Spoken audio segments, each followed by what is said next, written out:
नमस्कार मित्रांनो, परत एकदा स्वागत आहे आपल्या सर्वांचं माझ्या युट्यूब चॅनलमध्ये। तर पीक विमा संदर्भातील एक महत्त्वाची अपडेट घेऊन आपल्या समोर आज परत आलेलो आहे।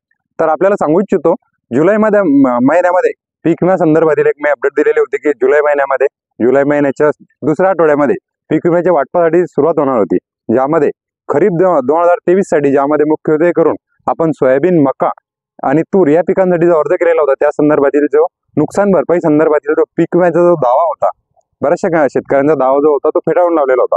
अशामध्ये त्या शेतकऱ्यांना कुठलाही त्यांचा लाभ मिळालेला नव्हता, ना त्यांना 25% अग्रिमची रक्कम मिळाली होती, ना 75%। या संदर्भातील आजचा व्हिडिओ असणार आहे।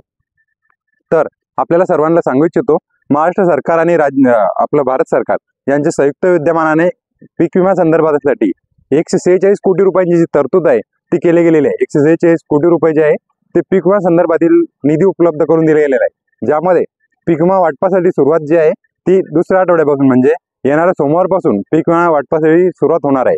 अशामध्येच यासाठी बरेचसे शेतकरी पात्र असणार आहे। येणाऱ्या आठवड्यापासून पीक विम्याची वाटपासाठी सुरुवात होणार आहे। संदर्भातील जो GR होता, जो शासन निर्णय होता, तो महाराष्ट्र शासनाच्या अधिकृत संकेतस्थळावरती देण्यात आलेला आहे, ज्यामध्ये आपण कृषी विभाग या ऑप्शनला क्लिक करून त्या संदर्भातील GR बघू शकता की नेमकं महाराष्ट्र शासनाने यासाठी किती तरतूद केलेली आहे आणि कोणते शेतकरी यासाठी पात्र असणार आहे। तर आपल्याला सर्वांना येणाऱ्या आठवड्याभरामध्ये पीक विमा संदर्भातील जे पैसे होते, जे रखडलेला पीक विमा होता, तो सर्वांच्या शेतकऱ्यांच्या खात्यामध्ये आता जमा होण्यास सुरुवात होणार आहे।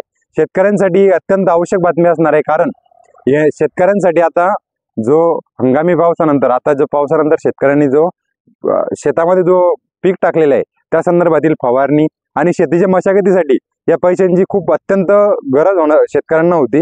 त्या संदर्भातील मदत शेतकऱ्यांना आता या पीक विम्याच्या योजनेतून होणार आहे।